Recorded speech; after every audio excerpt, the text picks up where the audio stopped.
अनाथ बेटा। रूपा और शेखर सरिता विहार में रहते हैं। वो अपनी जिंदगी में बेहद खुश होते हैं। दोनों का शौर्य नाम का एक बेटा भी होता है, जिस पर दोनों ही अपनी जान छिड़कते हैं।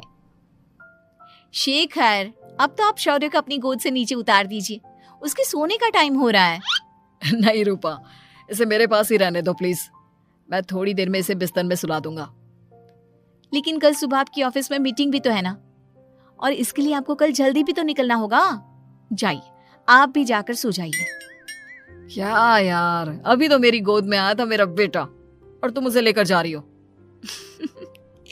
बाद में कर लेना अपने बेटे से प्यार, अभी जाकर सो जाइए। रूपा शेखर से शौर्य को ले रही होती है कि तभी शौर्य रोने लगता है। शौर्य को रोता देखकर रूपा उसे फिर से शेखर को थमा देती है। आपका बेटा ना एक नंबर का नौटंकी है, बिल्कुल आप पर गया है वो। साफ बोलो ना, तुम्हें जलन होती है हम दोनों बाप बेटे का प्यार देखकर। पहले बड़ा तो होने दो तुम शौर्य को, फिर देखना वो सबसे ज्यादा मुझे ही प्यार करेगा। देखते हैं। ऐसे ही दिन बीतते चले जाते हैं और एक दिन कैंसर की बीमारी के चलते रूपा की मौत हो जाती है। अब शौर्य 3 साल का हो चुका होता है, जिसके कारण उसकी दादी शेखर पर दूसरी शादी का दबाव बनाने लगती है। शेखर, शौर्य अभी बहुत छोटा है और उसे इस समय एक माँ के प्यार की बहुत जरूरत है। माँ, मुझे दूसरी शादी नहीं करनी। क्या पता जो दूसरी औरत आएगी वो मेरे बेटे को एक माँ का प्यार दे या ना दे। तो रूपा की छोटी बहन वैशाली से ही शादी क्यों नहीं कर लेता? वो तो शौर्य को एक माँ का प्यार पूरा दे सकती है ना। मैंने कहा ना माँ, मुझे दूसरी शादी नहीं करनी, और अपनी ही पत्नी के बहन से तो हरगिज नहीं। ऊपर से अगर रूपा देख रही होगी तो वो क्या सोचेगी? अपने लिए ना सही, लेकिन तुझे शौर्य के लिए तो शादी करनी ही पड़ेगी ना बेटा।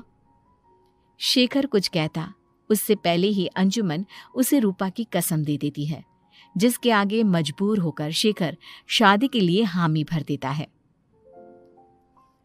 देखो वैशाली, मैंने तुमसे शादी सिर्फ अपने बच्चे के लिए की है। मैं चाहता हूं कि तुम उसे एक माँ का भरपूर प्यार दो।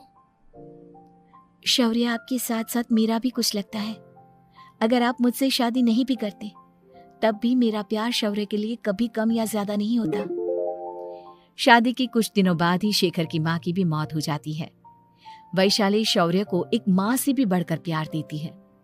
शौर्य को लेकर वैशाली का यूं निस्वार्थ प्यार देखकर शेखर को भी उससे प्यार हो जाता है और कुछ सालों बाद शेखर और वैशाली का भी लड़का हो जाता है। लेकिन इसके बाद वैशाली का शौर्य को लेकर बर्ताव बदलने लगता है। वैशाली, मैं देख रहा हूँ तुम आजकल शौर्य का जरा भी ध्यान नहीं रख रही हो। मुझे पता नहीं था कि आदित्य के होने के बाद तुम इतना बदल जाओगी। आदित्य मेरा अपना सगा खून है और शौर्य दीदी का, फिर मैं दोनों में अंतर कैसे नहीं करूं? माँ भले ही दोनों के अलग अलग है, लेकिन पिता तो एक है ना। अगर मुझे पहले पता होता कि तुम इतनी जल्दी बदल जाओगी तो मैं कभी तुमसे शादी ही नहीं करता। हाँ, तो किसने कहा था आपसे मुझसे शादी करने के लिए? मैं थोड़ी ना आई थी आपके पास, आपकी माँ ही आई थी मेरे घर आपका रिश्ता लेकर। वैशाली, मुझे तुमसे ऐसी उम्मीद नहीं थी। गुस्से में शेखर अपना पैर पटकता हुआ शौर्य को वहां से लेकर चला जाता है। पापा, मम्मा मुझसे प्यार क्यों नहीं करती? क्या मैं उनका सगा बेटा नहीं हूँ इसलिए मुझसे प्यार नहीं करती? मम्मा नहीं करती तो क्या हुआ बेटा, पापा तो करते हैं ना आपसे प्यार। कुछ दिनों के बाद, आज तुझे खाना पीना कुछ नहीं मिलेगा, चल चुपचाप से अपने रूम में जाकर सो जा। माँ, अब भाई को खाना क्यों नहीं दे रही हो? बेटा तू आराम से खाना खा, इस नालायक की चिंता मत कर। एक दिन खाना नहीं खाएगा तो मर नहीं जाएगा ये। अगर भैया नहीं खाएंगे तो मैं भी नहीं खाऊंगा। तू अपने भाई का भक्त क्यों बन रहा है? ये तेरा सौतेला भाई है, सगा नहीं जो तू लक्ष्मण बन रहा है। माँ, आपको इतना भी नहीं मालूम? श्री राम और लक्ष्मण सगे भाई नहीं थे। श्री राम माता कौशल्या और लक्ष्मण माता सुमित्रा की कोख से जन्मे थे। दोनों के सिर्फ पिता एक थे लेकिन माँ अलग थी। मुझे ज्यादा ज्ञान देने की जरूरत नहीं है, ये सतयुग और त्रेता युग नहीं है, समझे? आया बड़ा भाई का चमचा। इतना कहकर वैशाली वहां से चली जाती है। जिसके कुछ टाइम बाद शिखर वहां आता है और आदित्य उसे सारी बात बताता है। मुझे माफ कर दो शौर्य, तुम्हारी माँ के जाने के बाद मुझे दूसरी शादी का फैसला करना ही नहीं चाहिए था। अगर मैं दूसरी शादी नहीं करता तो शायद आज तुम्हारी ये हालत ना होती। नहीं पापा, अगर आप शादी नहीं करते तो मुझे आदित्य जैसा छोटा भाई कभी नहीं मिलता। थैंक यू मुझे इतना अच्छा भाई देने के लिए। तुम दोनों हमेशा ऐसे ही साथ रहना, फिर कोई भी तुम दोनों का कुछ नहीं बिगाड़ पाएगा। चलो मैं तुम दोनों को आइसक्रीम खिला कर लाता हूँ, बहुत भूख लग रही है ना। शिखर शौर्य और आदित्य को आइसक्रीम दिलाने लेकर जाता है।